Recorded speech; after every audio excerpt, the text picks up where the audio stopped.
look the part, but let's see some of your moves.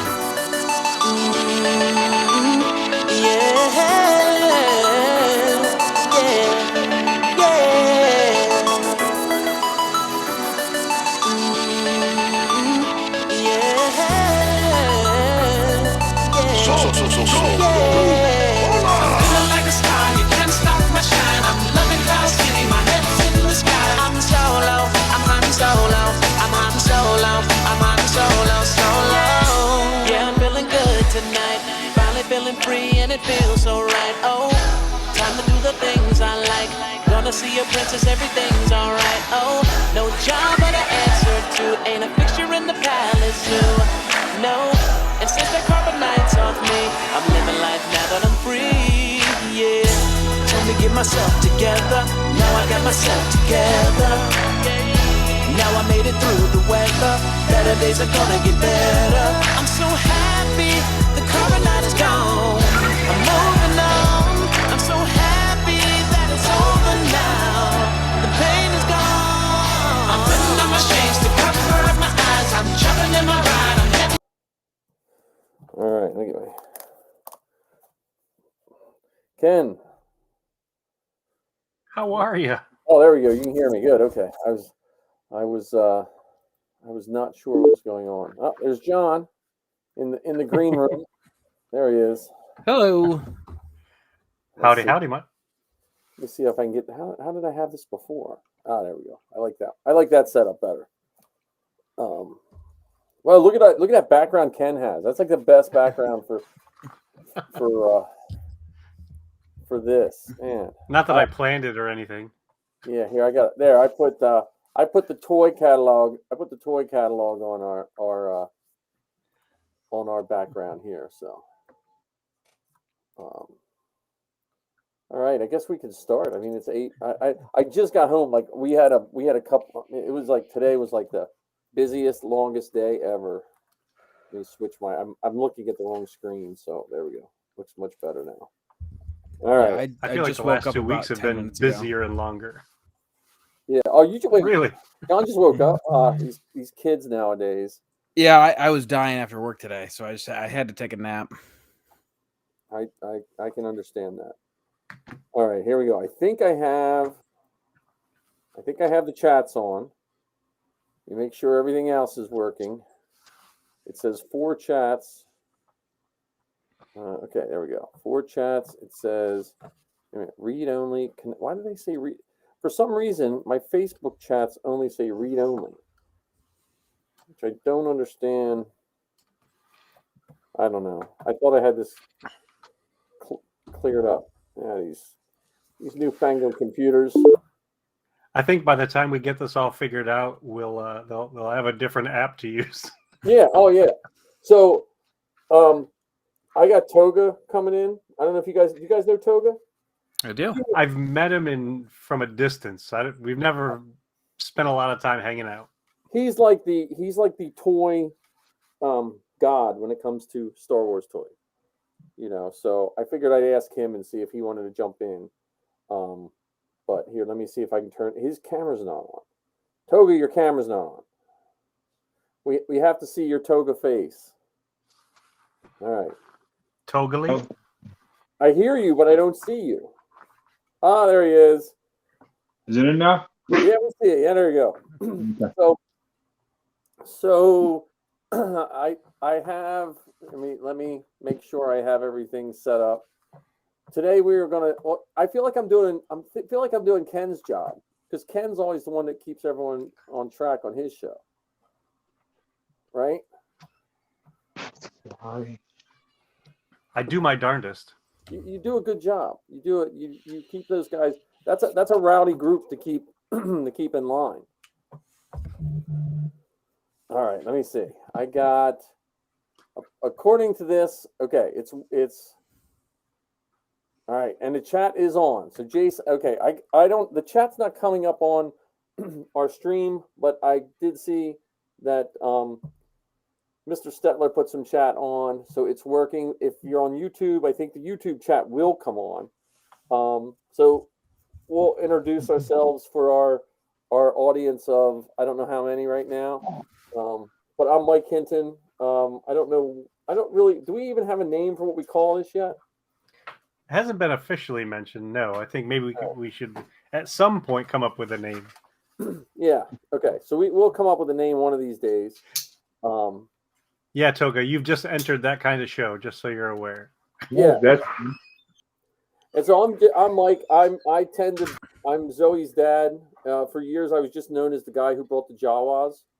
I'm going to put the YouTube channel and our Facebook. You guys introduce yourselves. Tell a little bit about yourselves. Why I put the YouTube channel in the Facebook link for these people. Sure. So I'm Ken. I'm one of the co-hosts of the Forces Behind Star Wars podcast. It's a podcast where a bunch of old guys get together and talk about the inspirations for the movies, the makers, and what we, the fans, have created from those shows. I'm also an official member of the Mandalorian Mercs. My character's name is Kenix Gar Kabur, which is Mandoa for Kenix, your protector. So that's my intro. oh yeah. Yeah, I'm John. I Oh, don't yeah. really Nice. don't really have much to follow up on that. I am a co-host on this show and this show alone. I'm not on any other podcast or a part of any official group as of yet. But yeah, I'm here. Well, my name is Toga. In Facebook, I'm Toga Acto. It's my Jedi name. I'm a Star Wars collector. I costume for Star Wars almost 9 years now.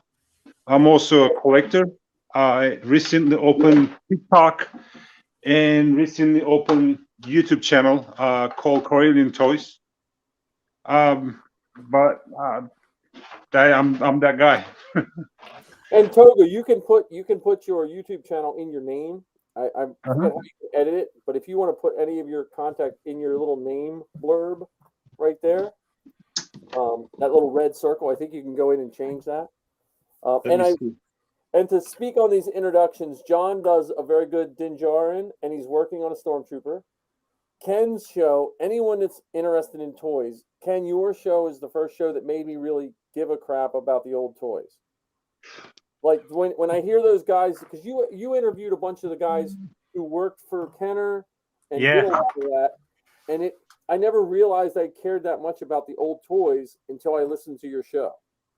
So yeah, they weren't just some guys that worked at Kenner. They were some of the guys who were the original creators of the Star Wars toys. So we're talking Jim Swearingen and some of the, a couple other gentlemen that worked closely with him. So they were the ones that helped bring all of this stuff, into our homes and into our lives. Yes.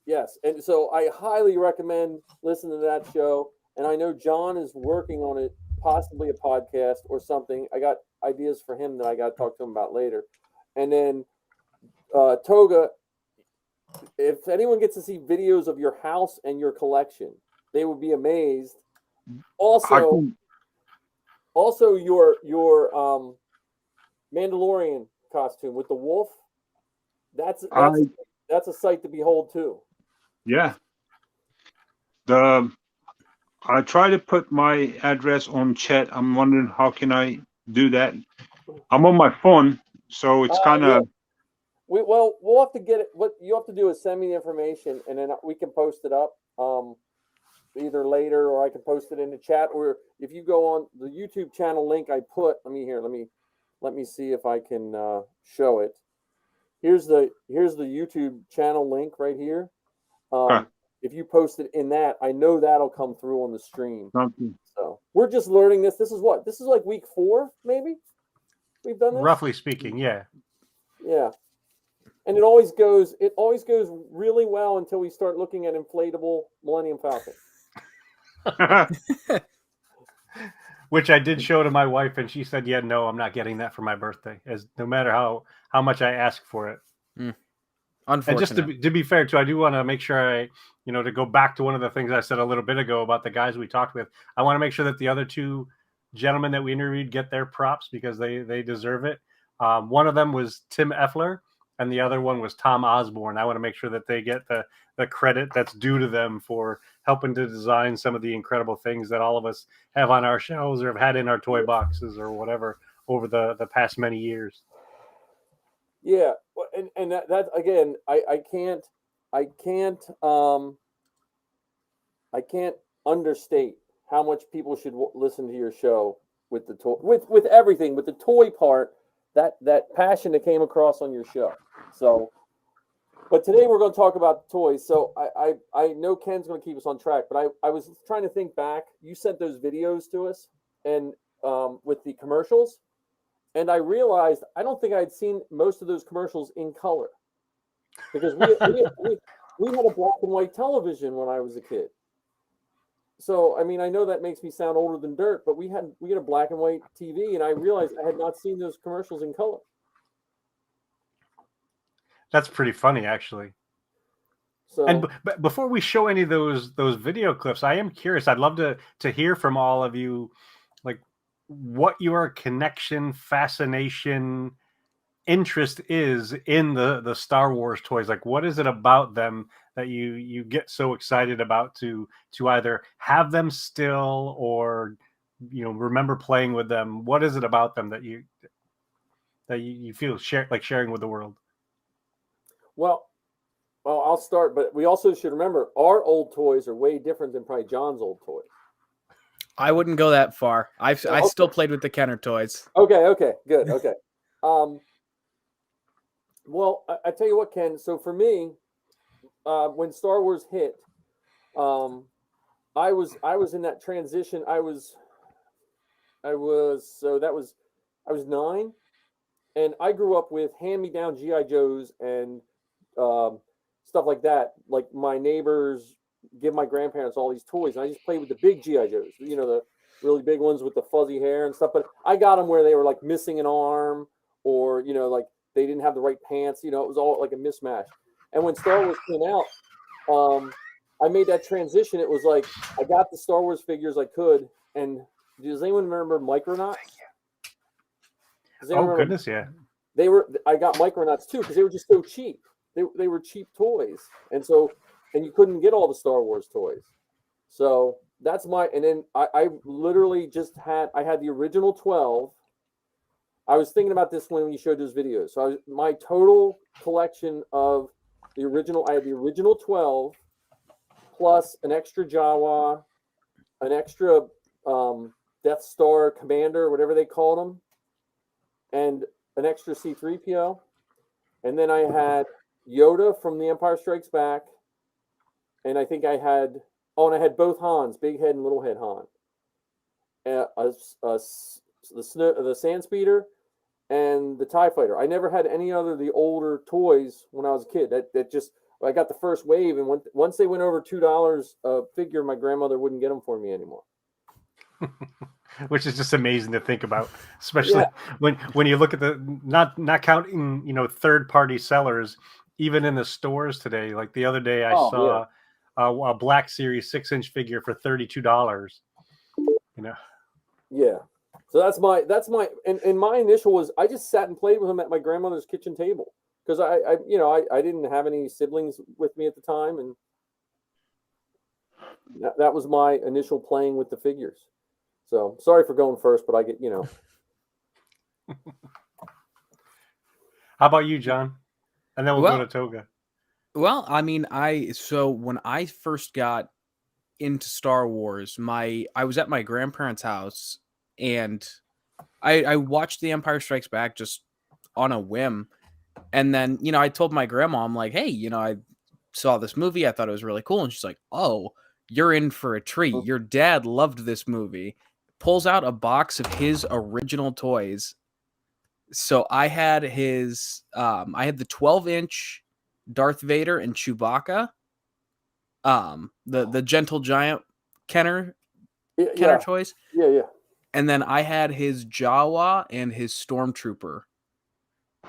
And then so those were the first figures that I played with, but the first ones that were just given to me that weren't hand-me-down, I will never forget. I still have it. I had an original Kenner Boba Fett. It was the first one I opened on that Christmas morning. and then I had the Kenner Pilot Luke and the Power of the Force X-Wing. Those are the first toys that really got me playing with Star Wars toys. Oh, I did have I mail ordered for my Fett. I do remember that. I cut all the stupid circles out. Nice. How about you, Toga? I was born in '77. My dad is a sci-fi freak. He actually loves John Wayne movies. He likes Star Wars, Star Trek, and it was the first movie I seen. I was a baby, and I was 6 years old. And I grew up in Turkey, 4 years old till 18 years old, and in first year in elementary school, there's a little bookshop across the street from my elementary school. And one day I just went to that little bookshop, and I have like a little bit money in my pocket from my grandfather gave me. And I walk in, and they have these guys. This is fake, by the way. And this was my second figure when I was a kid. And my first one was the Stormtrooper. And I destroyed tons of these guys in Turkey when I was a kid. I wish I never did. But and I finally find the fake one. There's a guy in the Facebook Marketplace. He makes some nice fake ones. So, but yeah, Stormtrooper was one of my first characters, and I love Stormtroopers. They're my best character after Chewbacca in Star Wars. That's so cool. So I was. No, you said that there's a guy who makes the fake ones now? Yeah, there's a guy in Facebook Marketplace. He make the cart bags, bunch of old cart bags, and he makes some custom figures. This is a custom one. He do have plenty of the Uzai custom ones. He charges like $16, $17 for a figure, which is not bad, and the quality is super awesome. That's funny. That is funny. Yeah, but I mean, till I bought this house, my house in 2006, I don't have that much big collection. I have a couple pieces. After I bought the house, this is what happened, and this is just. This is just one of my rooms, and I do have like it just keep growing and growing. I do toy hunting, find good deals on clearance stuff, and thrift shopping. And most of the people in Morgantown call me Star Wars guys in thrift shops. They actually keep the Star Wars stuff for me. So when I went there, they're like, "Oh, Star Wars guys are here." I'm like, "Yeah, I'm right here."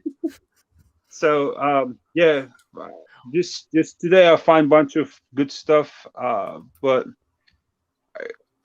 you can't stop. Once you start collecting, it's just a bad habit. Or a good habit if it makes you happy. A good habit too. Yeah, exactly.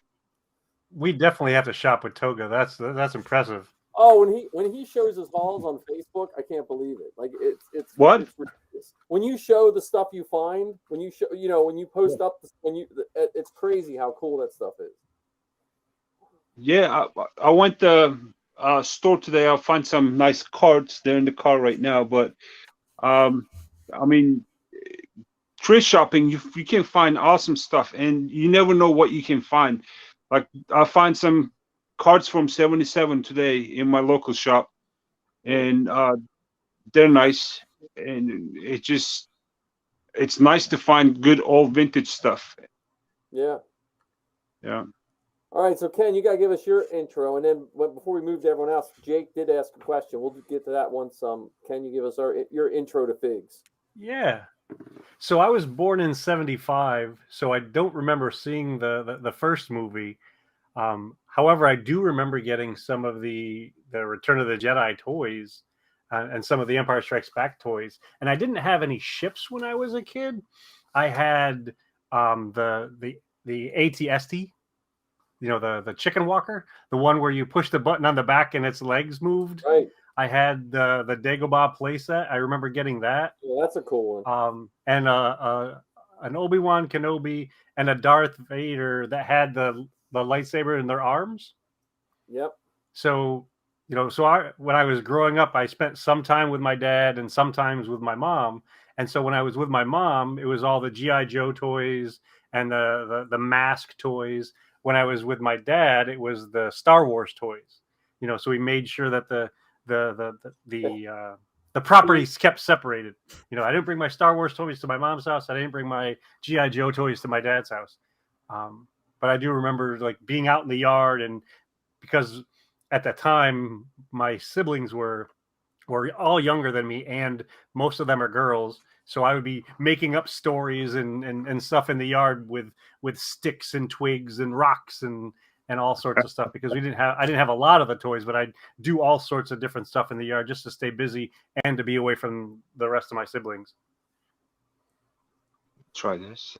Yeah, well, that's that, like, I think I posted the chat up earlier. Someone said they made movies with them, and I tried to make movies with the figures, but when I'm like, apparently again the old guy, but we only had 8mm cameras, so you couldn't like film. You could film, but then you had to buy the film, and I didn't have a big cash flow when I was like 9 years old. But now to Jake's question, my first ship was the land speeder. That was my first ship for the longest time, and then I think I told you guys last time I got a TIE fighter from the Amish Dent and Scratch store in Honeybrook, Pennsylvania. That's the only ships I ever had when I was a kid. What was your first ship, John? Mine was the Power of the Force X-wing, and I think I had a Kenner TIE fighter to go with it. How about yours, Toga? Oh wait, Jake, the mini rigs. It was my first. That was your first, right? Oh yeah, that was my first with the snow trooper. But and I don't have any ship when I grew up, because they don't have a lot of ships in Turkey in Uzay series or any of the regular Star Wars stuff. That's the only one they actually release on Uzay when they have it in there. How about you, Ken? What was your first? That you had from when you were a kid, or did you pick it up? No. I don't have anything in here from my childhood. They're all in Turkey, and since I bought the house, I collect bunch of my vintage stuff back. They're all. This is another room, guys. In here. No. This is not the other room. The other room is. I'll take you guys to the other room. This is my hallway. Oh, okay. And of course, it's just a hallway. What was wrong with my little YouTube station right here? All right. And this is my box stuff room, and this room is not house right now. Sorry about the mess, but this is the little problem room I have. But my helmets. Oh man, I love that Greedo. I love the Cody. And we may have to do an intervention. Some of my vintage stuff. Oh, stop it! Here. And I do have this Goldies right here. Oh, you only got 3? I only have 2. You did 9 movies. You should have 9. And the cosplay room. Sorry, this room is kind of little messy, but all the helmets I have, same as Mike's. I do have some blasters and my 3D printers and my costumes. But I do have, recently I built the Han Solo in carbonite, and Mike knows that because they do make some little small ones. Yeah, and they're really nice. This is my 3D print droid, R2Q5, Nice. and that's my Han, the big boy. And I do have a little gong droid. It lights up. The panels are not like very, very accurate. I want to change it later on, but it's a basically easy half build. Oh, you should be embarrassed. Like, I can't believe you would show that to the world. Ken, did we figure out what was your first ship? My first ship? Yeah. No, I didn't. It was just the ATST. Oh, that's right. Okay. I may have at one point had the land speeder, but I don't. My cousins had some Star Wars toys too, and we'd often. I would somehow find them in my house, No, okay. even though my Star Wars toys, stayed at my dad's house. That's my little But girl. now as an adult, I have more ships than I'm willing to admit on record. Yeah, I'm with you on that one. I don't know if anything will seem as drastic after seeing Toga's collection here. Yeah, but I don't have any. I feel like my room is not even worthy of being on camera now. Right. Yeah, other day I have a webcam. It's like Rancho Obi-Wan Jr. I met with Steven and I told him my friends call me the Rancho Toga, and he started laughing. We have a picture together. You could charge people to walk through there and look. I bet. I need a bigger house. Yeah. But Toga Sand Suite. Yeah. I mean, the other day I have a call with Turkish Garrison about costumes and all that other stuff, and we start talking, and I give them a tour inside of the house, and they're like, "You don't want to show your house because people might just break it up." This is one of my pride. I love this thing. And with the pit, show them the pit. Show them the star, the actual pit. Pull it down to the pit. There you go. Wow. I did. Does it have the beak? Those are the Legos. There's my Death Star.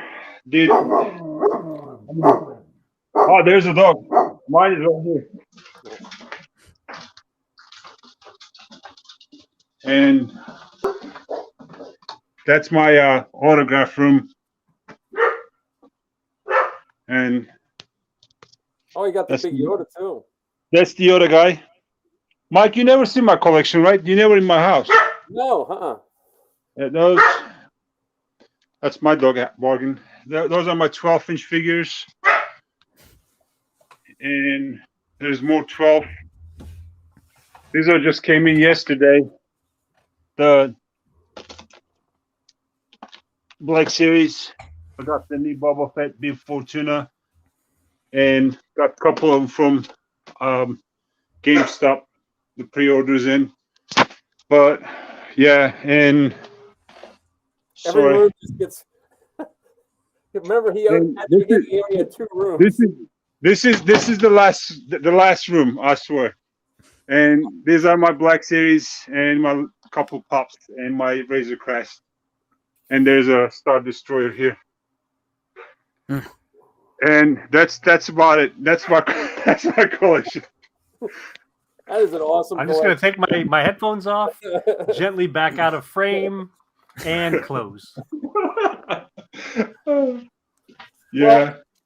Well, I tell you, I was thinking, since we were supposed to do this toy one last week, and we, with all the stuff, I was thinking about the 2 things that I remember the most about the vintage toys, and it's not even the toys themselves; it's the boxes. The boxes and the displays that they came in, and I put it as our background the old Sears and JCPenney's catalogs. Like you would look in those and that's what I remember the most, because like the toy stores were so packed with Star Wars stuff, and I would just stand in there while my grandmother was shopping. I was just allowed to stand in the toy aisle, and I would just walk back and forth looking at all the different boxes and that box art. Yeah, I just done the toy hunt video. I'm gonna edit it and post it on YouTube. But literally, like when you go to Target, Walmart, there's nothing in there. I mean, I'm really sad about kids in this generation because they can't find any toys. Yeah. I mean, they can find G.I. Joes and all the other ones, but there's no Star Wars toys. Well, yeah. Well, like when we were kids, the toys were geared towards us. Like they were geared towards the 7 to I played with them a little longer than I probably should have, and age-wise. But I don't know. I don't know. What do you think, Ken? Oh, I agree with you. I mean, if you think back then, the toys were built to be opened up and played with, and I don't think they anticipated, kids holding on to the card backs, with the Right. exception of the ones that had the different figures, because they could use that like the catalog. They Yep. hold the card back of this figure. It's like, oh, I need these 4 more for the whole set or whatever. Right. And in my case, it was just a that, and the catalogs were just sources of depression, because I knew that I would look at them over and over and over again, and it was very unlikely that I would end up getting all of them. But nowadays, I mean, to your point about the boxes and stuff, now they're gorgeous boxes with decent printing and all sorts of stuff. It's almost like they're designed not to be opened. They're designed to be held in its completeness. Well, and John, you would have grown up during the Clone Wars, like I other than the vintage years when that era of the Clone Wars cartoon was almost like a resurgence of just beautiful Star Wars toy boxes. Yeah, I think my first real like memory of like seeing Star Wars toys in stores would be Revenge of the Sith. So I'll always remember the nice flame effect on all the boxes. So, and I think I really think that's what started this kind of wave of, very, very pretty and stylized designs on all the boxes. Or at least that's what sticks out to me in my brain. Yeah, I always like, I know a lot of people like to make fun of the Power of the Force, like the buff ones. But I remember that was the first set that came out with those boxes of 3, like in a diorama. So if you didn't want to open it up, you would have like Han and Luke in Stormtrooper gear leading Chewie down a hallway. You could just sit it on a shelf. Mm-hmm. Yeah, they had a bunch of those. They had, Han, Leia, and Chewbacca under the Falcon with the Mynock. They had the 3 dancers in Jabba's palace. Yep. I even think there was one. There was buying of the droids, Uncle Owen, and that was like a weird time because they came out with all those that you could tell were meant not to be opened. But then they also came out with the ones of the Cantina where you had to open them up and snap the bar together, and it give you the Cantina bar. Mm-hmm. It was like Yep. And there, when Zoe was little, I just remember at the peak of the Clone Wars, she was probably 9 or something, 8 or 9. It was like you would see an episode of the Clone Wars, and it was almost like perfectly timed. The next week, there'd be a bunch of stuff that went with that episode, and there would be those same box sets of you could get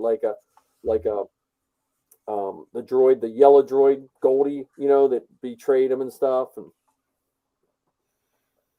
Target killed me because they would always do like 3 for like 18, and I'd be like, okay, I got to get them. I can't just buy 2. Yeah, I remember when the Clone Wars was in full swing. My dad didn't really care for the Clone Wars when it was during its original run. So just by proxy, I didn't watch it or pay too much attention to it at the time. But I do remember at the exact same time they were doing the first wave of the vintage collection where you had the Kenner style card backs. And I remember those were the figures that he and I would go out every week and see, okay, do they have, Echo Base Han or Bespin Luke? Yep. And so I do remember those coming out at the exact same time where they would have a new figure almost every week. That was the golden age for all the vehicles and all the other stuff too. I mean, Clone Wars vehicles are the best ones. Mm-hmm. Oh yeah. They were like the. I think I picked up a couple ships from you, Toga, but because we had a bunch of ships here when the girls were little, and then they were done with them, and so I didn't want my kids to be pack rats, so we sold some and bought new and this and that, and then we sold ones they didn't want to sell, so then you have to go back and buy them again, so but I think like my girls, when they got old enough to play with action figures, I showed them my original 12. And they didn't really like them, because they weren't cool like the new ones. So I wound up selling those and buying them like a giant wave of figures. You know, I was like, I wish I wouldn't have. The only one I regret selling was my original Boba Fett. I do miss him, but I think I'm just going to 3D print one of the life size ones and put it in here. That's my plan. Right. Marty did a couple of them. Yeah, I know. Well, that's what gave me the idea. So I'm going to get the file and just print a nice life size Boba Fett action figure. I'm getting more like the way I'm doing stuff. I'm getting the small stuff is starting to go away for me. Like my next clearance is all my pops. Right. Zoe says pops are the precious moment dolls for nerds. You know. Oh yeah, or the what were the was it precious moments? Those little Cupid things or whatever. Yeah, the with the Cupid big pie head. dolls. Yeah, that everyone's aunt or yeah. grandma had in a curio cabinet. You know. Yeah, well, Toga, I don't know about you, but Mike, I know you at least have was... two good nerds to bid on those pops when you get rid of them. Well, I don't think most of mine. I haven't looked at what I have, but I have to look at what I have. I'm just again, it's as I start building stuff, I'm running out of space for the little stuff, you know. So, but before we get more toy talk, has anyone how many are you going to Celebration, Toga? I'm not sure yet. I talked with Marty today, but I'm kind of debating, but not sure. I might.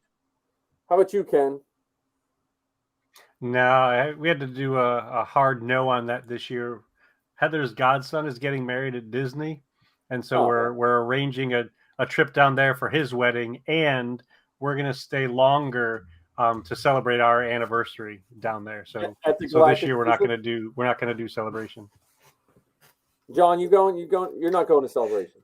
No, Anaheim was a very hard place to agree to. Yeah. Oh, I'm hoping it comes back to Florida, or I still like Chicago. I thought Chicago was a lot of fun. I think Chicago was the best one out of my last three celebrations. I mean, 2015 we went to Anaheim, then we went to Orlando, and both of them has a bunch of problems with entrance, and like Anaheim, they only open one door for 25,000 people, and literally I have a table duty at 10 o'clock in Rebel Legion table, and I can get in at 12 o'clock.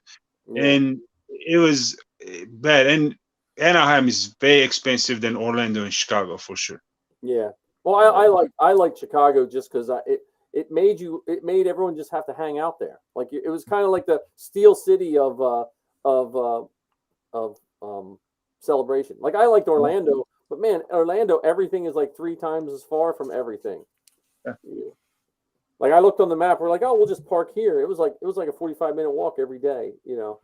But I mean, I'm still not going to complain. Yeah, Chicago is definitely more palatable for me.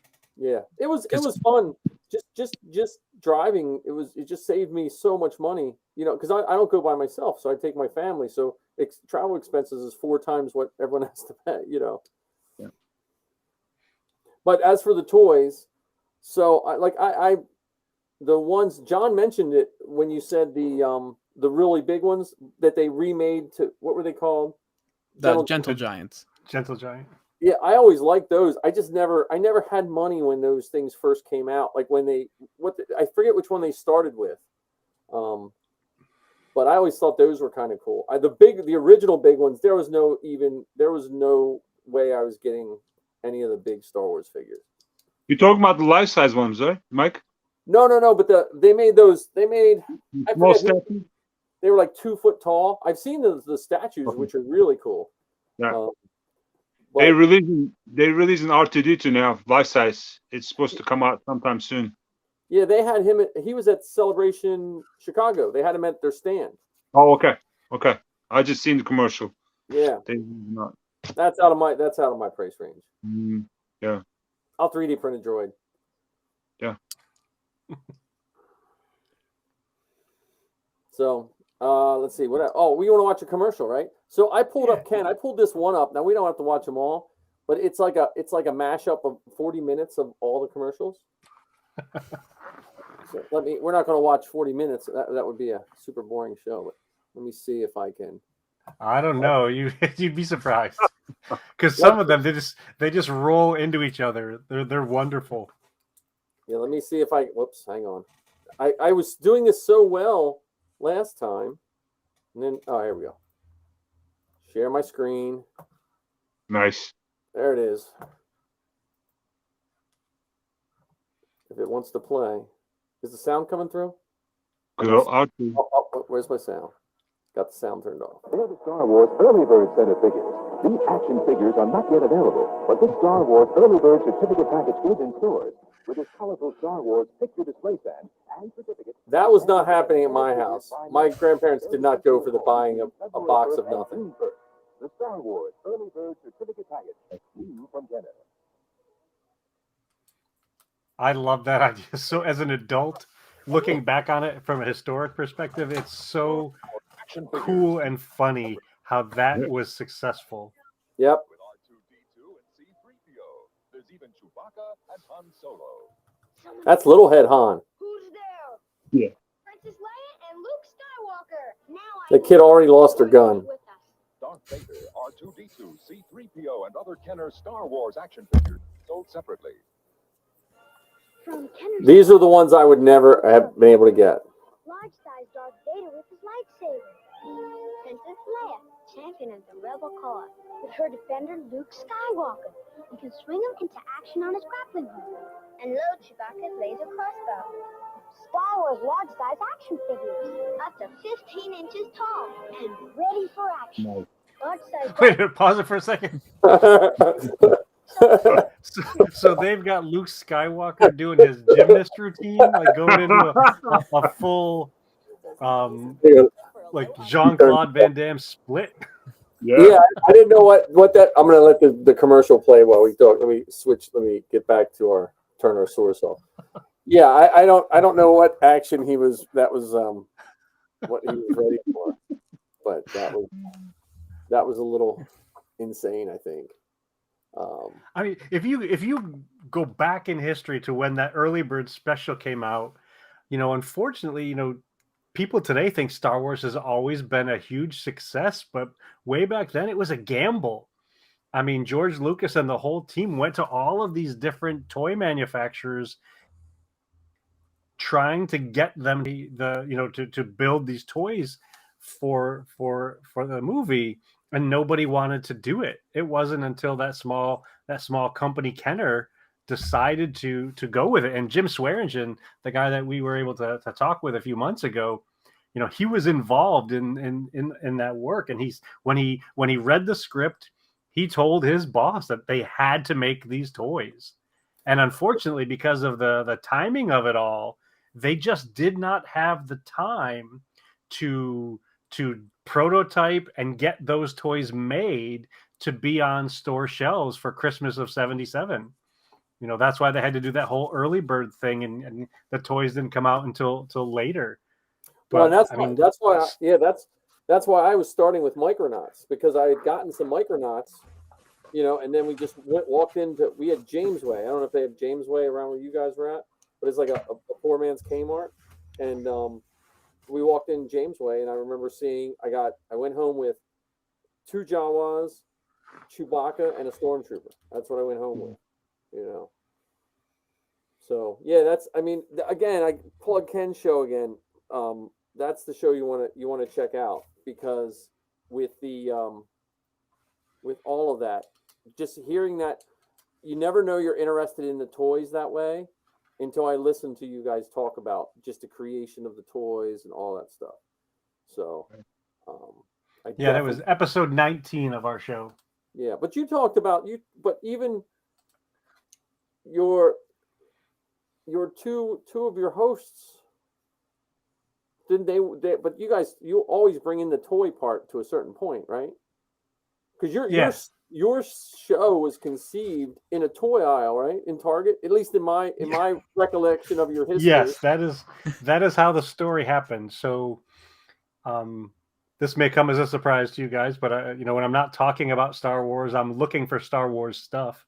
And one night, Heather and I were out on a date, and we were in Target and doing some Friday night shopping, and we walked into the toy aisle, and we bumped into this guy in the toy aisle looking for Star Wars toys, and just got to talking.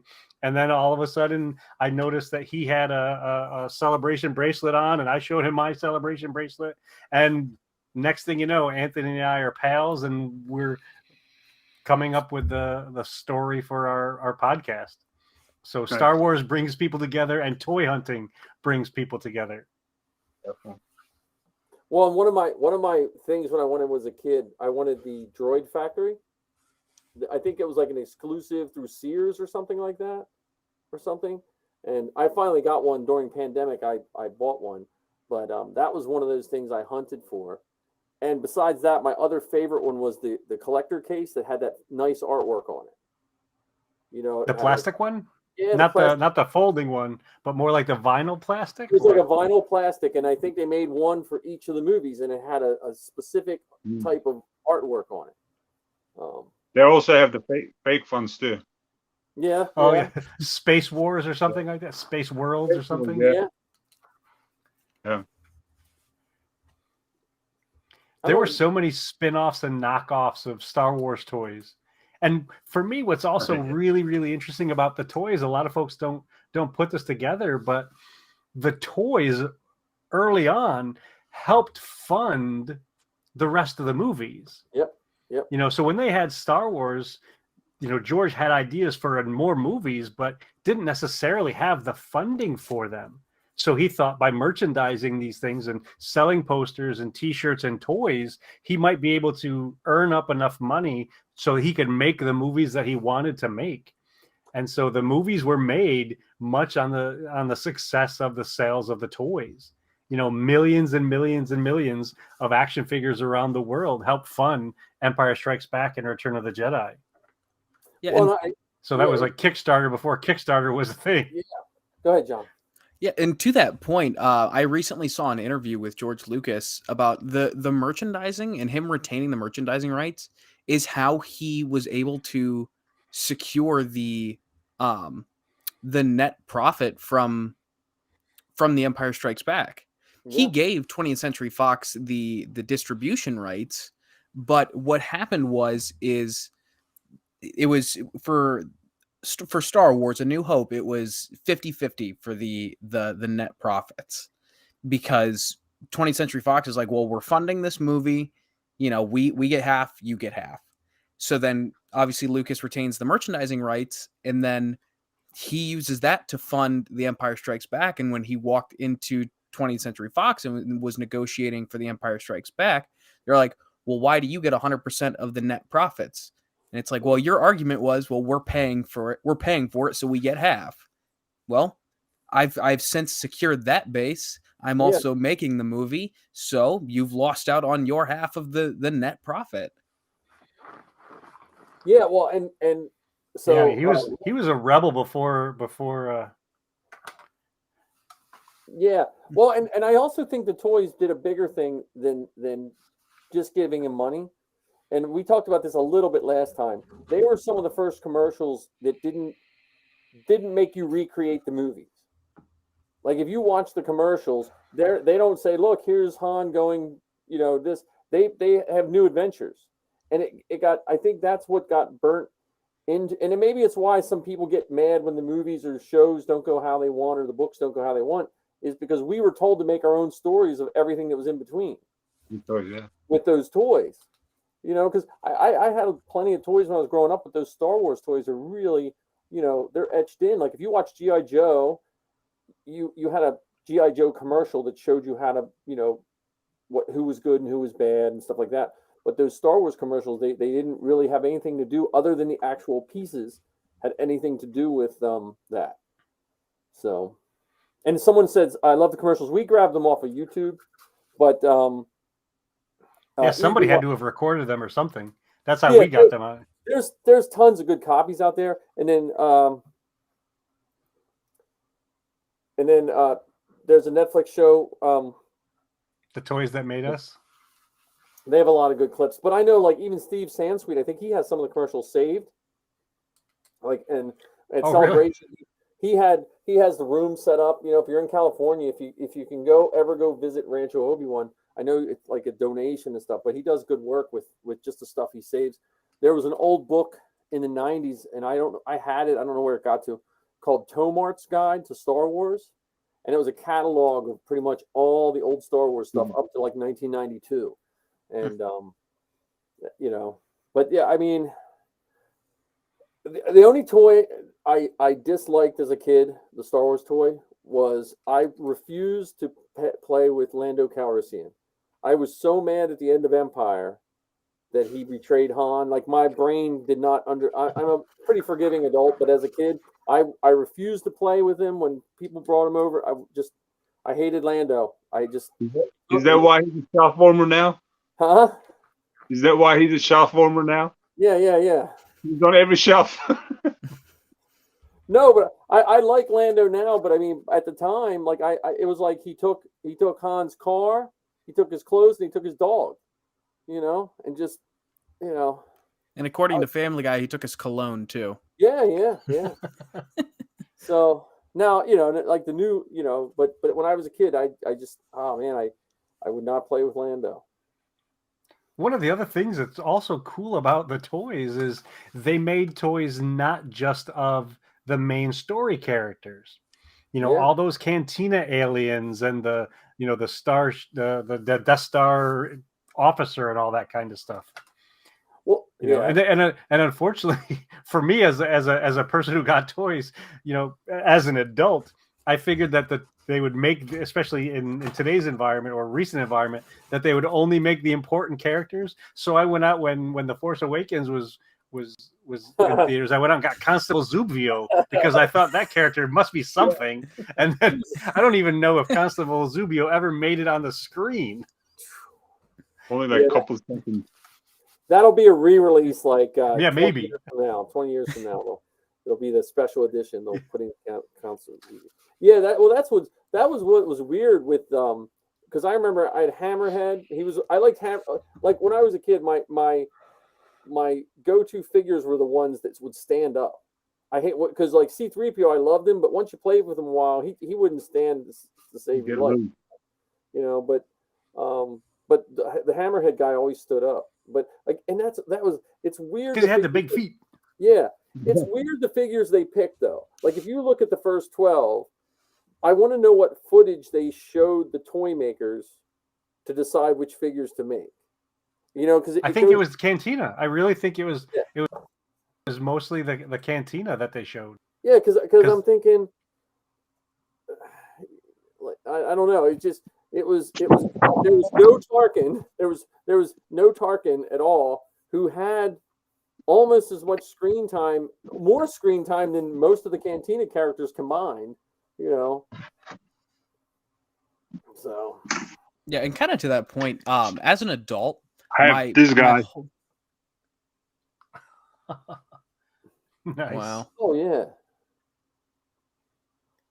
They have actually every toy, every figure on this. I mean, I'm pretty sure almost all of them from '83 on this one, but they put it on Endor, Hot, and Tatooine. They're all mixed up together. Oh, that's pretty. I never seen that poster. That's cool.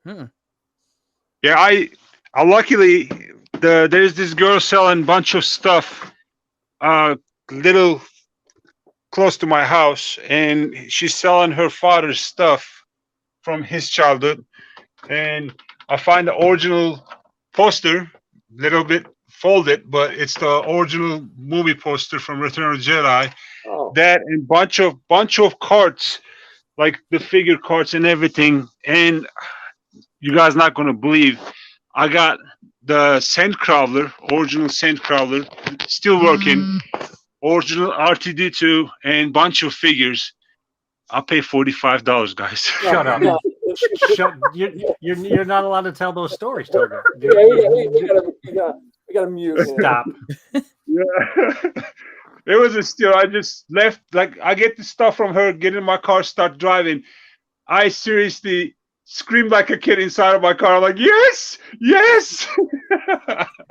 Toga, no. That's one Black Series. I was telling them earlier that I saw a Black Series figure, one Black Series figure in the store for $30-something.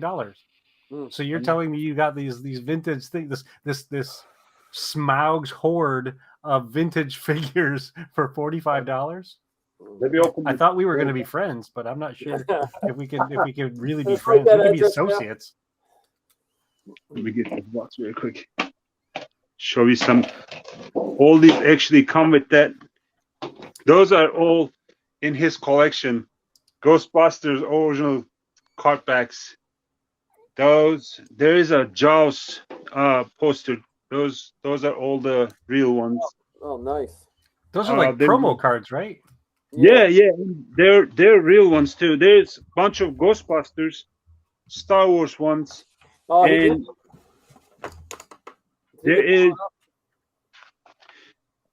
there's this one. This is actually surprisingly nice too.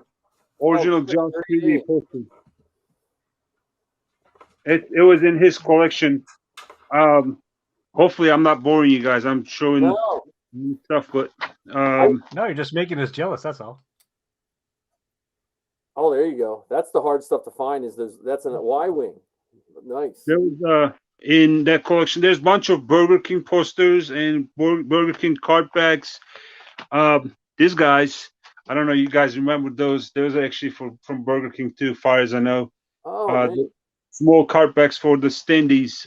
They have the Death Star, the Bounty Hunters, the collector packs, and seriously, and Mike, you're just talking about this. Oh yeah.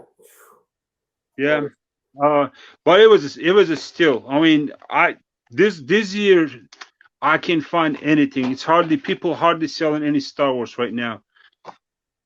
Do you ever feel bad? Yeah.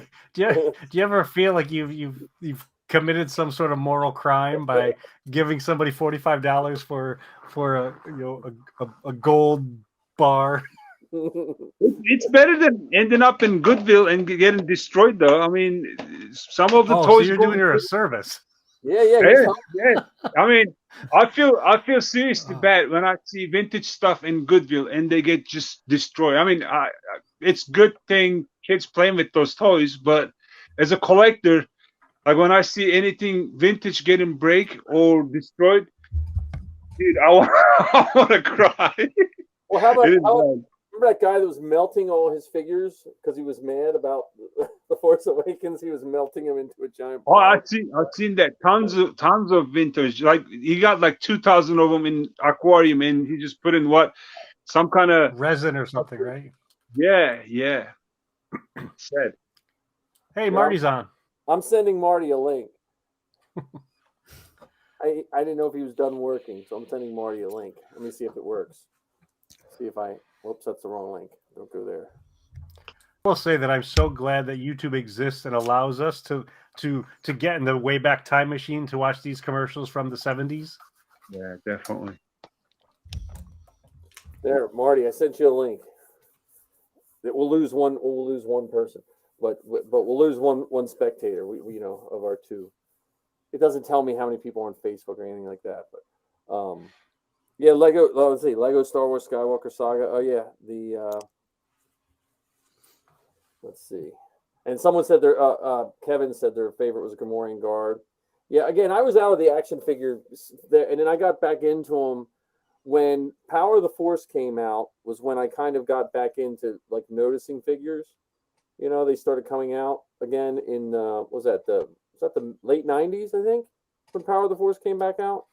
The big it was early 90s. It was the 90s, that's for sure. 95, 96 around there. Yeah, when they first started coming out, I mean, I liked the Boba Fett. I mean, I know they were all a little buff, but they were nice. Like they were coming out with some hard to find figures. They weren't any more buff than the figures at the time. Like all the figures were buff. Yeah. Well, they had to compete with He-Man. Yeah. And the Masters of the Universe line. I missed out on He-Man. That was my cousin. I watched He-Man because it was on when I was in high school while I was waiting to go to work. So it was I watched it, but it was a little after my time. Plus, I tend to just focus on one thing in Star Wars. Really, Star Wars, D&D, and Spider-Man pretty much took over my life. And then there for a while, Cars. I was into Cars. I mean, I still am, but not The movie? No cars, actual driving. Here we have Chewbacca joining us. Marty. Hey, Marty. What's up, Mr. Hello. Marty? Howdy. Let me turn my camera. There we go. Yeah, we're. Hey, Marty. Hello. What's up? Hello. Wait a minute, we hear someone. Turn my camera. Hold on a second. Let me turn this. I was doing that last week. There we go. There we go. Yeah, we were just talking about Star Wars toys tonight. Yeah, I heard. I'm watching you. There we go. What's your memory of Star Wars toys? Always that my neighbor got all the good stuff, and then I could get a few things at the. No, wait. Am I on a delay? No, you might be listening through the wrong one. The actual broadcast is on a delay. So if you're listening to the broadcast, you'll get a delay. That's why I've. Yeah. No. Now I'm okay. Okay. It's okay. Cool. So no. Hello. No. No, I just remember I was late to the game, and I got him in my Empire Strikes Back. Was when I could get some of my. I still have my Empire Strikes Back stuff. Yeah, what was that one you just found when you were cleaning up? My meditation chamber, the Star Destroyer with the meditation chamber for Darth Vader's meditation chamber. I have like the Hoth gun turret. I have an X-wing fighter original with the box, and just a lot of my action figures and all the guns. I just put them all in the little Vader container and hadn't opened them for like 30 years. Don't tell Toga he'll come offer you $45 for them. You mean $4 or $5, not 45. He'll offer you $4 or $5. He's checking the 501st obituaries to call them. He's the king of the flea market deals. Yep. Yeah. So, have you ever elbowed anybody out of the way to get to a good deal? No, I didn't. I did get elbowed though in flea market, but New Jersey is the best place to find good stuff. They have crazy stuff in there, dude. My cousin lives in New Jersey, and every time I go to Jersey, I find crazy good deals. I mean, crazy. I'm in Jersey, and I don't find the crazy good deals. Which part of Jersey are you talking about? Rutherford, New Jersey. I mean, every time I go there, I come back with a bunch of stuff, and I don't even spend over $100 for the stuff. Like it's insane. Yeah, I guess I'm in the wrong part of town. Facebook Market, I'm telling you, you should check the Facebook Market. Marty, what was your first vehicle? Did you have any vehicles? Just the fighters. You know, like I didn't have the Millennium Falcon. I had the X-wing fighter, and I had the Cloud City pods. So Cloud, yeah.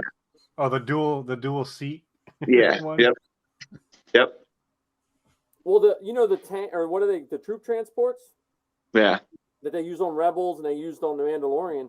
When I was a kid, like no one wanted them. They were like, if you got that was like your uncle who knew you liked Star Wars, and they just bought that for you. Yeah, it was like a shoebox. Yeah.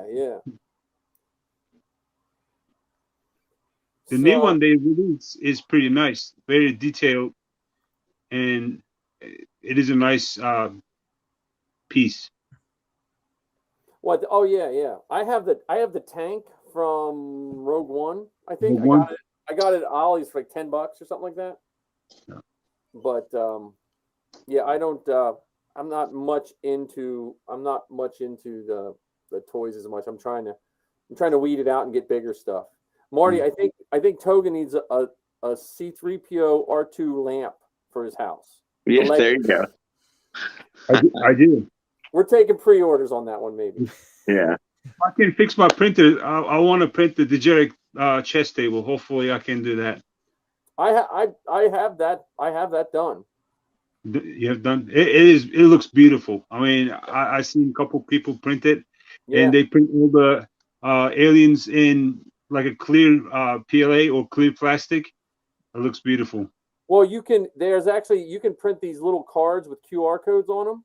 Uh-huh. And you sit them on the desk, and then you film it with a Android phone, and it puts holograms over Oh, that's awesome. It's the VR. The guy's writing the program for it right now. Because I bought all the electronics, so it's actual playable. So all of us, so this weekend, Ken will be Clapper Boy again. Are you coming Sunday, Ken? Yes, sir. Okay. John. I was thinking about making a T-shirt that said Clapper Boy. Yeah, and and John will be the boot guy, cowboy boot stormtrooper.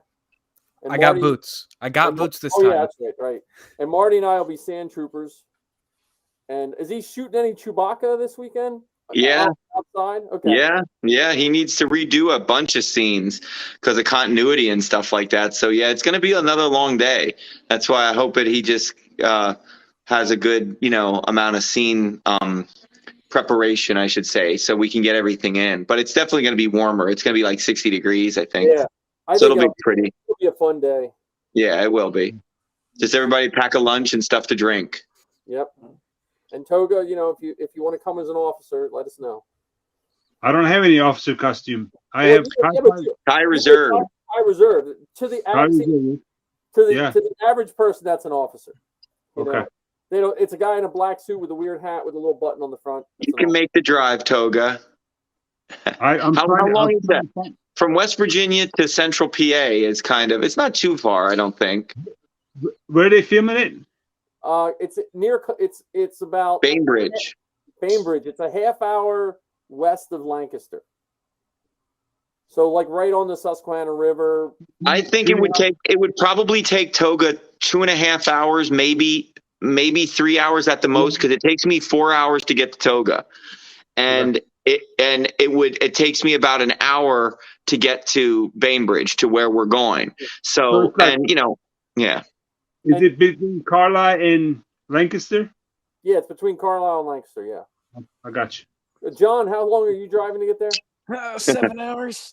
Yeah, but he has a muscle car, so he gets there fast. And he's also 20 something, so that's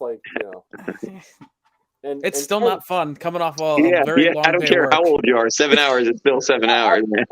I was worried about you last week. And Ken, it takes you probably 5 hours, right? I think last time was 3.5, 4. Oh, okay. Well, yeah. I think. But then again, when I drove up there, it was really early, so I don't really remember how much time passed. Well, hopefully they have the gate unlocked properly. Ken was sleeping half the way there, right, Ken? Pretty much. He puts it on autopilot. Yeah. Cruise control. There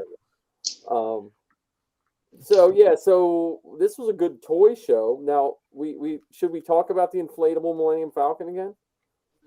I mean, I feel like we have to. Yeah, that's what we did. That's what we wound up doing last time. Was we talked about the inflatable Millennium Falcon? Let me see if you plan to buy one. Yeah, this is where we utilize our friends like Toga. We challenge you to get this for less than $250. It's a new game show. It's what's the grocery? What's that game show that was on in your house, Marty, where they go in the grocery store and buy stuff? Oh, guys, grocery games. Yeah. Yes. Yeah. You just gotta. That seems insane. What is it? $12,000 or something for it? I think it's down to $9,000. It's on sale. That's it. There's a coupon. It's a bargain. Well, believe it or not, if you had a rental business or if you had a children's party business or something, that's not unreasonable. But if you don't have the infrastructure set up to make that thing make money for you, then you just have to have money for that luxury, and that's it. I mean, it's super cool, but I mean, and if you think about it, look at that thing for $9,000. That's pretty freaking awesome. That's like a tiny house. It's like a tiny house. You can't have anything pokey. You can't have it pokey or hot. If it's winter, you got to deflate it and then you got to roll it up. I would hate to have the mildew build up in there if it's rolled up and then you put it away. I mean, my God, how do you store it? Well, the other thing is, for that money, it doesn't come with the inflators. Oh, yeah. This is the equivalent of batteries not included. Yeah. Well, the inflators, it's probably has 4 or 5 of them. Another couple $100. I say spray foam it all the way. Fill it with See, I ice. can envision this phrase being used at my divorce hearing. Your Honor, I swear it was on sale. Yeah. Wow. As my wife Does it divorces have a me roof from on it? Yeah. Is the It roof has a clear? roof. Yeah. Yeah. It's, Could you imagine putting that in your backyard and having the kids like come by? What the hell? well, can you imagine an airplane flying over and then there'd be T&Z next Star Wars movie being filmed at Marty's Yeah. house? I don't There's even your think chest. I don't even think I have enough flat part in my yard to set that Yeah. up. Yeah, it would be most people, unless you have a really flat yard. I have a big yard, but I don't think it would be flat enough. I'd have to, shim it. God. Hyper jump experience. Wow. Yeah, we'd have So to the knock out challenge an has been arena. made, Toga. You got to find that for less than $250. Sure. No, if you find it for 1,000, I would buy it. But I can't do the 9,000 plus inflators. Hey, Mike, while we're showing commercials, can you show the one for the Boba Fett playset, the most recent one? Just so we can compare old commercials to new modern day Star Wars commercials. Yeah, that one was that's a very oh, hang on a minute. Let me see. Unbox. Oh, yeah, here it is. Boba Fett playset is so much more. Here we go. Let me see if I can share my screen. Oh no, whoops. I got an unboxing video. Hang on. I don't want to see an unboxing. I just want to. Where's the? Would that be who would put that out? Would that? Is there? I thought it was Hasbro Plus or Pulse. Yeah, let me see if I can just pull that up on there. I'm not very prepared. I'm sorry. Hasbro Pulse. Yeah, just kind of as a prerequisite. This is how far that we've come as they will start going from marketing to kids to marketing to adults. Yeah. Well, I mean, as a parent, you have to like leverage your money, and you can buy them, a video game, or you can buy them like a toy that you worry that they're not going to want to play with in 2 weeks. Yeah. Let me see. Boba Fett playset. But the Nerf gun, that's the one I wish I would have ordered, that Boba Fett Nerf gun. That was 1-to-1 scale. And that because the Mandalorian rifle was really, really neat. Did that come in for you yet? I have the rifle, yeah. I forgot I ordered. It was like, it took a year. I mean, so. They already said the Mandalorian one or the Boba Fett one? No, the Mandalorian one. The Boba Fett the Amblin Disruptor Blaster or whatever it's called. Yeah. Let me see. There we go. I think this is it. All right. Let me get to my switch screen here. Share. Well, doesn't want to play. Come on. Is it this one? I don't know. It's not. No, that's just a. Sorry, guys. No problem. This is my. Let's see. I don't know if this is the commercial though. No. No, this is just the. It's just showing the play set, I think. But look at that's not for a kid. All that stuff will be lost the first time you open it. Yeah. I can't find the commercial, Ken.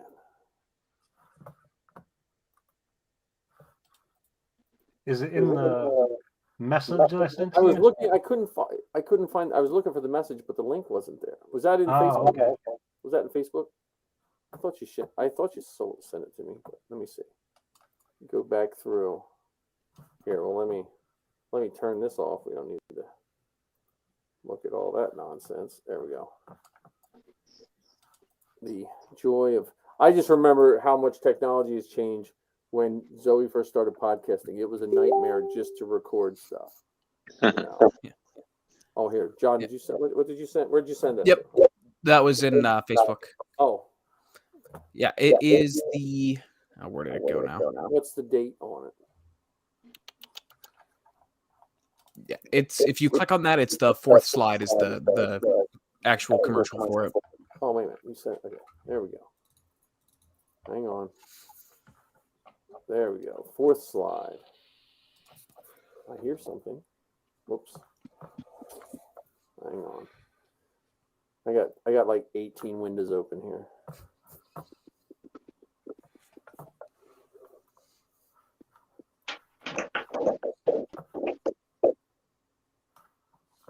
Hang on. Facebook. John and Ken. Scroll down. Oh, there it is. All right.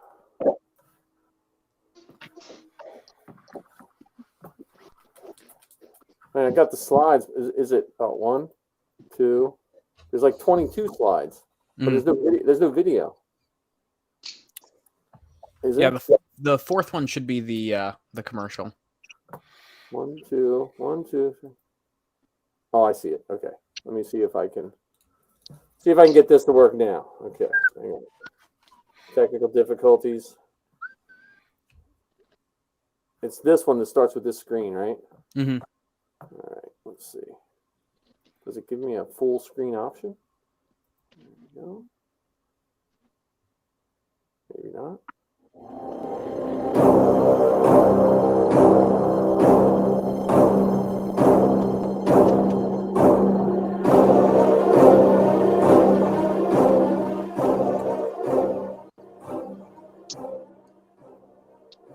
What year was this? This is the newest one. Oh, That's the new one. that okay. Okay. There's Matt Wood. Yeah. Oh, so that's where is that? Is that from Hasbro again? Mm-hmm. Yeah, Hasbro That's Pulse. Hasbro Pulse. The HasLab? Yeah. No, it's, Yeah, it's on being a- sold straight up. It's like $239. Oh, geez. Manually turning spit. It comes with your own spit.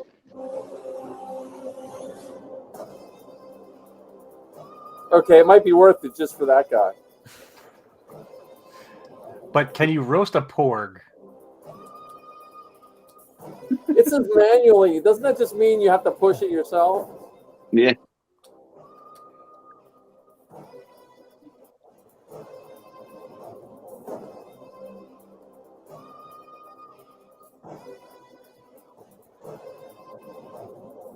Yeah, there is no existing HasLabs. Yeah, the last one was the unsuccessful Rancor. Yeah. And they have other ones that are X-Men and Transformers. And the last one that I was going to get in on was the Ghostbusters Plasma Series Proton Pack. But they're not delivering until spring of 2023. Yeah. And it was funded in December. And I'm like, do I want to put out $400 for something that's going to be a year and a half later? And then, and I'm sure now, in hindsight, I'm like, everything goes up in price. I mean, no matter what, because it's such like a limited. But Right. you know, I mean, everything that people have bought, like Toga and Mike have the Jabba sail barge. Mike has the Razor Crest. Toga has the Razor Crest. All of that, you can more than double, triple your money already. Some of those figures are going for crazy money. It's nuts. I mean, what people will buy. Yeah, they're buying the figures out of the Razor Crest for a couple $100. I was like, Yeah, I mean, geez. And the thing about it is, it's almost like you need to jump on that if you're planning on selling it, because that type of stuff, this is like new toys, and you're counting that 3 to 5 years from now or longer that's going to stay that value.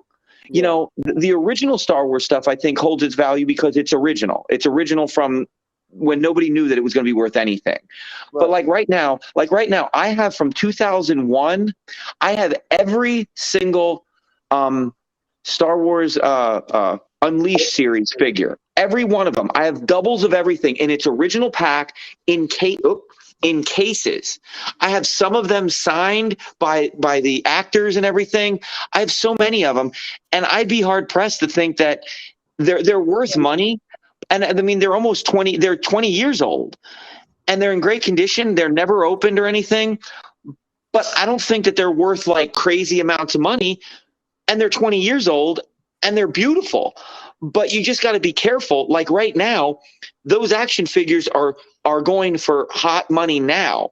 But 5 years from now, what do you think? Do you think that they're still going to be $125 for like a little creature from the, you know? Oh yeah, I mean, I think depending on how it works, certain things will balance out. But yeah, because the fandom will wane. Like I think the sail barge is one of those few things. Like I think that's the one thing HasLab did right more than anything, because it's a really nice display piece, you know. And they kept building toys to go with it. Like you could buy the little tiny skiff that goes with it and stuff like that. Well, you should. Did Toga show you his diorama with it? Oh yeah, that's beautiful. He has the Sarlacc pit. You know. Yeah, Ken and John had not seen the Toga layer of Star Wars toys.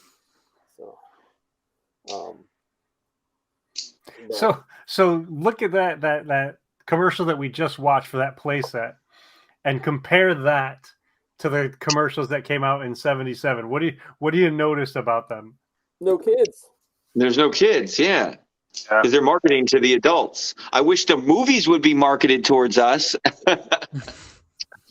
Well, and the toys, again, like the price of the figures. Well, I saw the Bo-Katan, the classic ones or whatever, the vintage ones. They're what, like $10 or $13 or something like that. Yeah, $13.99. That's a little more in line, but the other stuff is just so expensive, you know. And you can't find it, so it's hard for kids to want to get it. Because I remember when Clone Wars came out, I could not find Ahsoka. We drove and checked every Target, Walmart, Kohl's, everything from here to Baltimore till we found Ahsoka for Zoe. And that's the main character. Like kids aren't going to commit to something if they have to like go to 50 stores to get a collection of toys. You know. Yeah. I think that's what hurts the toys even more than the collectors, or even probably more than the price, you know, because if kids want to play Star Wars, kids don't want to drive around the 30 stores to maybe, you know, get possibly the figures they want. Right. They actually raised the price again. They were $24.99. Now they're $27.99 for Black Series. They just keep going up. Yeah, that's crazy. Well, it might. I mean, it again. I think the classic ones, because they're not overly articulated, that could be the toys that the kids like. Like my girls like the little tiny chunky like Playmobil people. Star Wars. What were they called?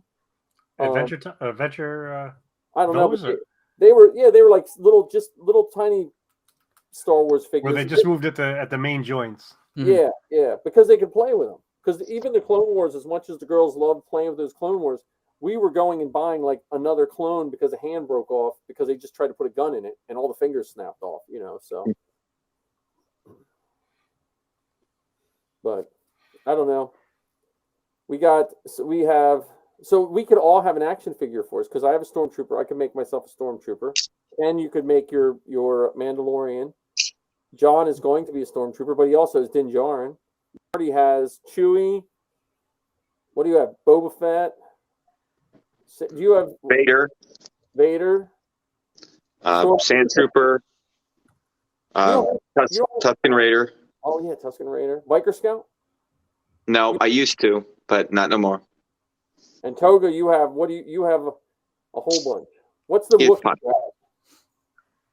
Wookiee's kind of retired. He's on in the box right now. It needs to get fixed. Hopefully I'm gonna build a new Wookiee. I got the stuff, but I never started. Marty's gonna kick my ass. You should do the black Chrysanthemum. Black Chrysanthemum, yeah. Chrysanthemum, yeah. I mean, I have the colors, Marty. I got the black and gray, so I can do that. But I don't know. You just got to get the latch hooking. I actually got the Death Trooper costume from a guy in Pittsburgh. I want to build a Death Trooper. But I'm debating, in the books they have the new Ghost Trooper. I don't know. You guys seen the Ghost Trooper on the comic books?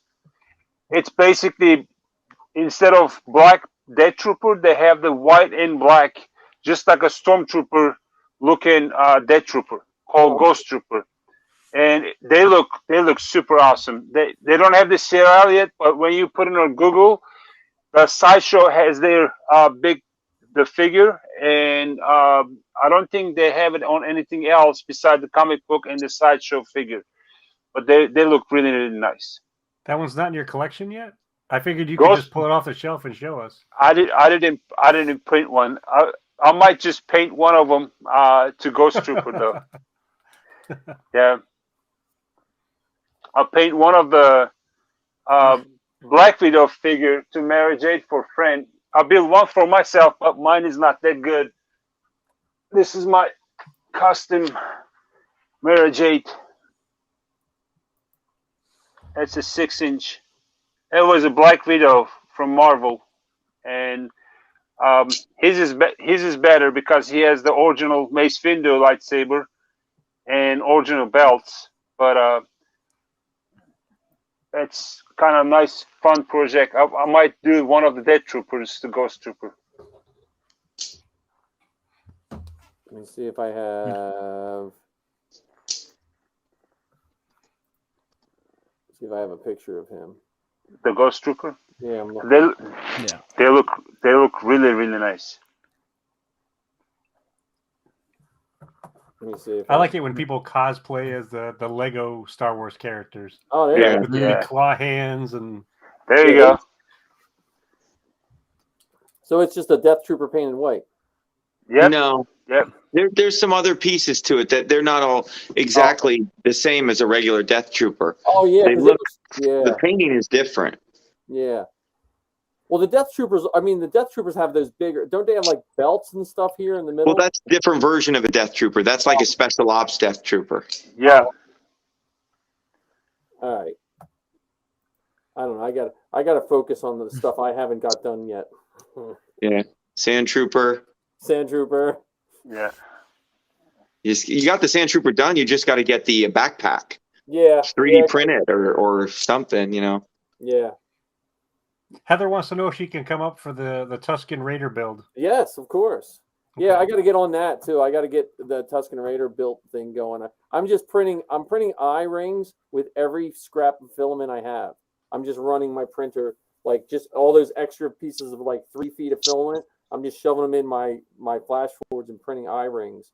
So we'll have a stack of eye rings at least. Cool.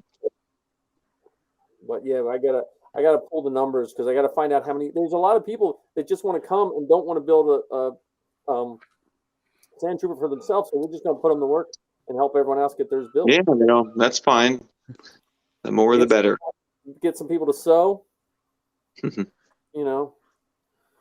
So, but yeah, I guess what is it? 9:30. Do we have anything else about toys before? And is there anything else we missed? We have our shoot this week.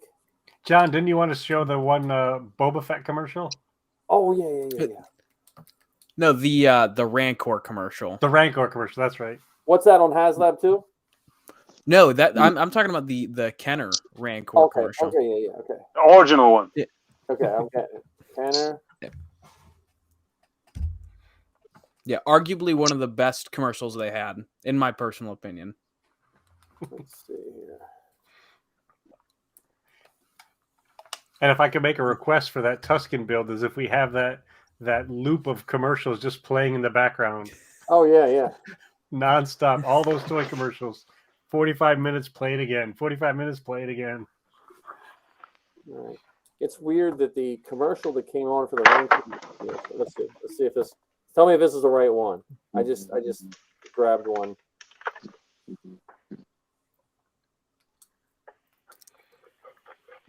Rancor monster's hungry again. Let's feed him. Don't do it. Luke Skywalker, Gamorrean Guard, new Rancor Monster and Rancor Keeper action figures, each sold separately. You'll regret this. Wait a minute. That I met. Oh, so good.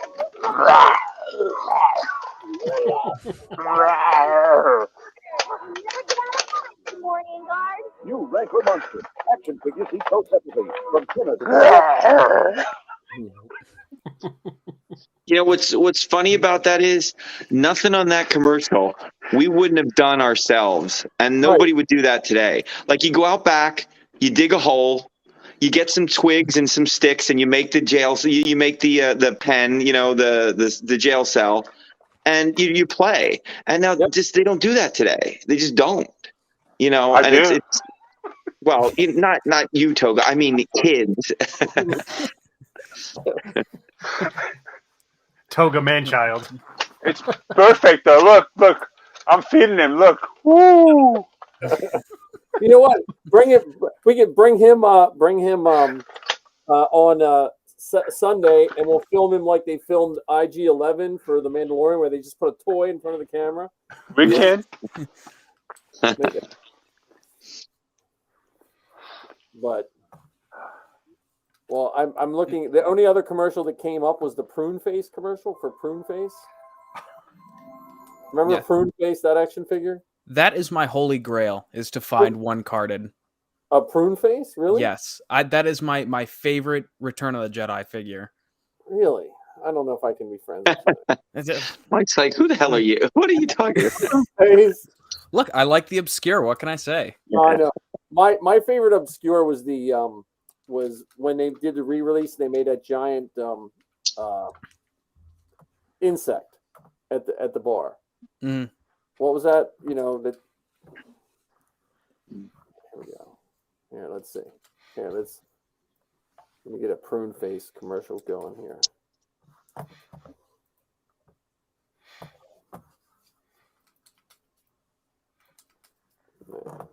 Got too many buttons to click here.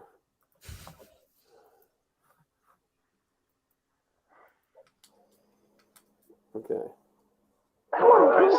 The fate of the fleet depends on us. Rebel ship on radar. I'm going to destroy him. Ships and action figures sold separately. Batteries not included. Started at 40 degrees. Death Star, get ahead. The shield's still up. Locking lasers. Empire ambush. I'm going for solar panels. Losing power. I'll need the ball. Keep the fleet on alert. The Empire's in retreat.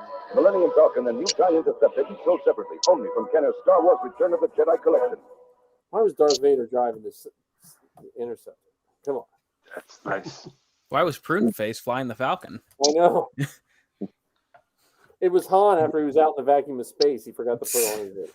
My friends and I used to cross over Legos before Star Wars Legos. We would take the big suitcase full of Legos. We would first pick our action figures, our Star Wars action figures, and once we have our teams, then we would build with Legos. We would build their ships and their cars and their dragsters and everything that we'd put them in, and that would take the whole day. And then we'd crash them at the end and start over the next day. Nice. So Nice. Yeah, I had a neighbor that had a guinea pig that he used for a bantha. That was about the coolest person I had, But because I like the sand person figure, but the sand person figure he couldn't hold any weapons because his hands were perpetually in that. Yeah, to hold the gaffy stick above his head. That's all he could do. Well, that's Marty. I was saying what footage. Remember we watched this, Marty? Remember this? This changed the whole story of Star Wars. Remember that? yeah. It ends when they escape the Death Star. That's the end of the movie. He has like an 8mm reel from I don't know where that came from, but it was crazy. Yeah. That's what we should watch one week. We'll watch that. It's not long, and then we can talk about because you imagine some kid. This came out in '77 when it came out. And some kids, that's the only Star Wars they saw. Well, they used to have Star Wars film strips that they would send to schools with activity books and everything. Yeah. Oh, yeah, the ones where you beep and you turn it. Beep, Yep. Turn it. Yep. Yeah. Or I had the little projector, like the little plastic thing. You put a cartridge in and you would turn it, and it would, Nice. yes, the joys of Star Wars over the years. So I don't think we have any more comments. I'm checking the Facebook comments because the Facebook comments do not come up here. But Jake chimed in and Matt chimed in and said hi. So, and Anthony was on. Man, we had like your counterpart there, Ken, popped in. Oh, really? Yeah, he popped in on Facebook and said hi. So, and then Arc77, who was on all of ours. Let me see. Let me see if I can.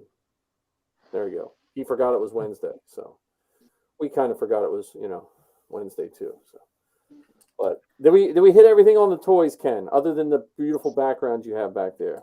No, there's days and days worth of toy conversation. Whether it's you talk about the people who made them, you talk about people like us who played with them, or the people who decided to go even further and make stuff from them. I mean, there are folks that make a living off taking their action figures, posing them, taking photographs, and then selling those photographs. And they do some wonderful, wonderful work. I know there's a gentleman that shows up at Celebration, and he usually has several special prints just for Celebration. His first name's Steven, and I can't remember his last name. I want to say it's Stanton, but I could be wrong. But there are folks that just with the action figures alone do some wonderful, wonderful things. So we could talk about toys for days. Yeah.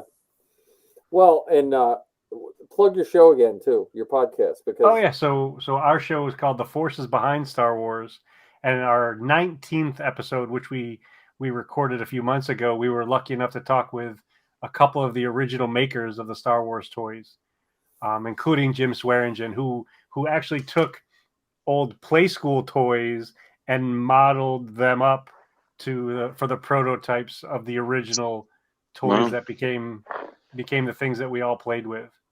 Yeah, so that's on every streaming service, like every podcast. And iTunes, Spotify, all of that sort of stuff. The Forces Behind Star Wars. Yeah. Cool. Yeah, I recommend listening. Again, it made me realize that I enjoyed learning about Star Wars toys way more than I ever thought I would really care. And again, my daughter's podcast is StarWarsGeekGirl.com. Mine is CreativeCast, but we haven't done it in over a year and a half. So, and John doesn't have a podcast. Maybe I should just have John and Colin do CreativeCast, and then I can just promote my kid. Yeah, there you go. Toga, what's your YouTube channel? I didn't edit because I'm on my phone. I don't know how to edit. Well, no, but just tell us here. So if it's the channel called Corellian Toys, and I have, I believe, 12 videos. I have some shorts, and I'm trying to add some more content in there. Hopefully, sometime soon. I try to add 2 videos every week. I've done toy hunt today, and I have there's a helmet set from Turkey. There's a glass company called Paşabahçe, and I can show you one of them very quick. And I did a video about them. They're really, really nice helmets. Kind of look like. All right. This is the Stormtrooper one. So those are made up. Those are glass. They have the small size and they have the big size. And these are the small ones. They have C-3PO, Darth Vader, and the Stormtrooper. My uncles and my mom got me the sets from Turkey, and they sent it to me. So I'll make a video about those.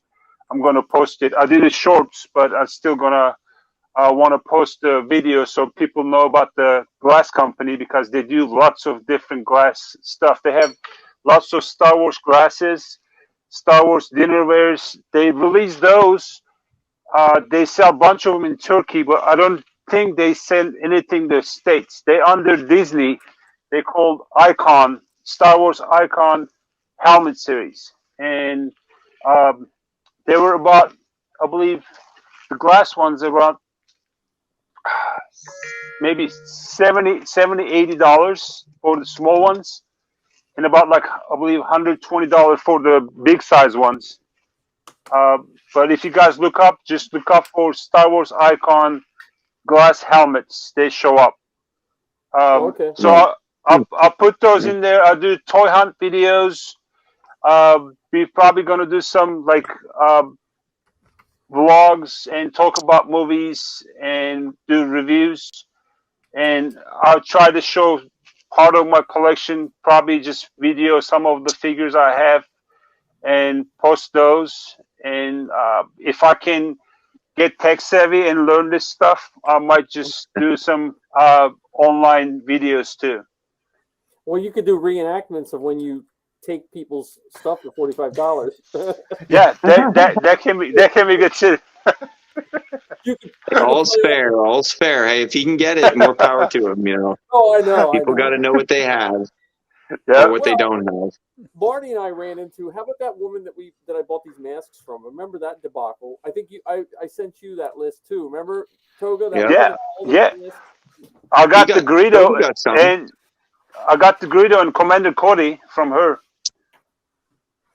Yeah, she had a lot. Now she was one of those people that I think she thought what she had was worth more than it was. Yeah. Because I tried to explain to her that like all the masks and stuff weren't Lucas. They were just someone made them. I think she thought she was sitting in like a mint. Yeah. So, and Marty, we were talking about your life-size Boba Fett earlier, or your life-size action figures you made. So. Yeah. Those are fun to print. Those are fun to print, and Roddy has both of them that I printed. So I printed them for him, So he has the Panda Baba and Walrus Man. Yeah, I want a Boba Fett. I think. Yeah. I'm trying to think of something to break in my new printer when I get my new printer. I want something to print first that I wouldn't normally print. The pit droids are though. Do you have a pit droid, Toga? Do you have a pit droid printed? I do. Hold on. It's in another room that he didn't tell us about. Oh, I forgot to tell you about my droid room. Because when Toga first came in, he only had one room. No, I make a short with him, TikTok video with him other day. So he's right here. His name is Boomer, and he was right here. So his joints are kind of loose. I have to tighten him up because I put him in here. But that's Boomer. Nice. Yeah. He was sitting here playing PlayStation with the Bubble Freak on the video. Oh, yeah, right. I do remember that. So. There you go, Mike. Why don't you print a life-size Babu Frick? Yeah, right. I'm still. Oh, I have a life-size Babu Freak I printed. Oh, yeah, that's right. You do. Yeah, but he's only this big. I mean, Babu Freak is small, so he's only about that big. Because I didn't know exactly how tall he was, so I watched the movie and kind of estimated according to the size of 3PO's head and when he's standing on his shoulder and stuff like that. Yeah, I think the 3D printed one is a little bit bigger. Is it? Yeah. That's scaled to Toga. If Toga was. Yeah. They have the. Yeah, I don't think it's a fair comparison. This is the Hasbro one. Oh yeah, I got a couple of those floating around. They were like $4 at Target near us.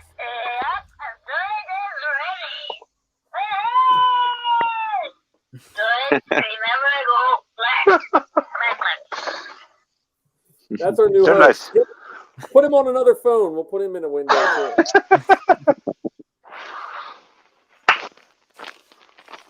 All right. Well, I guess maybe Toga, the rest of us will see each other on Saturday or Sunday. Yeah. Sunday will be Sunday. Sunday. Guys, if it's nice outside and if I can find one or two offices for my garrison, I might show up too. Yeah. Okay. We need armor, but if we have officers, that'll work too. But if anyone in white armor, stormtrooper or biker scout preferred. Stormtrooper, Sandtrooper, biker scout, and Toga. Even if you just come with just your TIE reserve, you know what I mean. So either way, it's a fun day. How tall are you, Toga? What's that? How tall are you? 6'7". Never mind. I was gonna say you could always show up, loan me your costume because it'll give me a chance to be in front of the camera instead of being Clapper Boy all day. The funny thing is, we were in Steel City Con this summer. Me and Marty walking around. He was in his Chewie costume. I was in my TIE Pilot.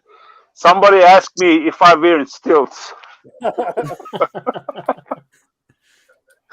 like, yeah, I'm wearing stilts.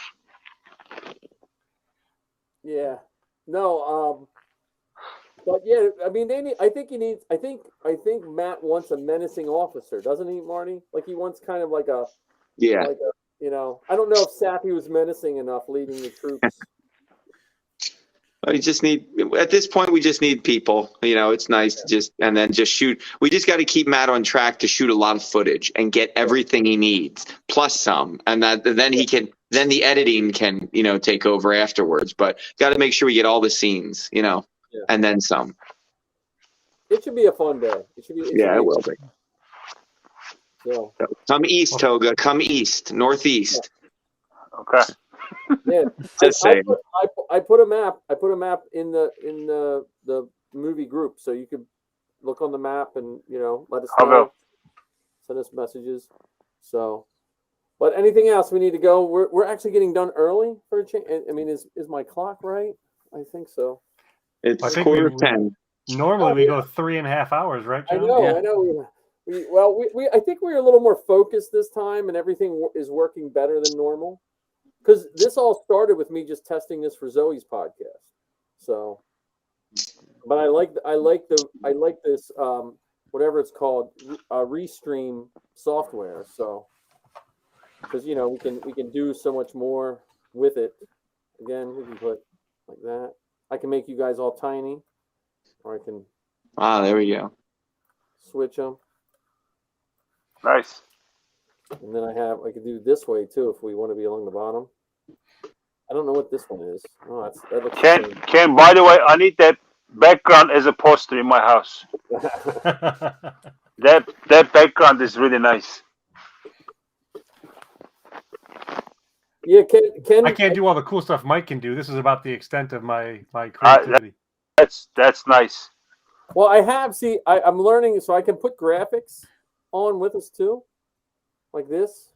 I just haven't made us any new graphics, but I can put on, like, this was the one I made with some podcasts on it and stuff like that.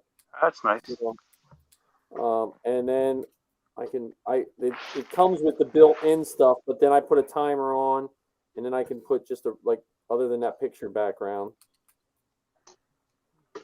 And then we had the busted C-3PO background. We had the Kenobi background. We had the Han Solo Chronicles background, and then we just have the catalog background. So, well, thanks for getting us all together again, Mike. Yeah, well, thanks. Yeah, it was fun. Thanks for the invite. Yeah, so thanks very much, guys. We'll do it next Wednesday if all goes well. We try for 8:00, and we can all talk. It might be next week. Might be fun to talk about how the shoot went. Mm-hmm. You Yeah. know? That'll be cool. We can have up to 10 people on this stream. It'll stream 10 people plus, you know, I mean, it's neat to try it out. What we could do is I could send you pictures of the shoot then too. You know, whoever takes pictures, we could send you and then pop them up on the screen and, you know, even a couple second videos or whatever. Yeah, because it'd be neat to help promote, because it seems like Matt is, at least it's going to move pretty quickly once he has all the shots in. Yeah. And he wants to get us together. He wants to have some kind of showing around here, and he wants to take it to cons and stuff. Because I did, Marty, when we were talking last week about there's that documentary that Quinn wanted to see, right? 501st. I contacted the guy who directed it, and he said they're doing the con circuit right now, and once they're done the circuit, he'll be able to get us screenings of it and stuff. Oh, okay, cool. That'd be awesome. Yeah. So. Alrighty. All right, guys. Well, I'm gonna shut all this down. Thank you for everyone that was watching. I don't know if we have any. Thanks for having us. Yeah, thanks. Yep. All right. Later, guys. See ya. Bye-bye. Bye-bye.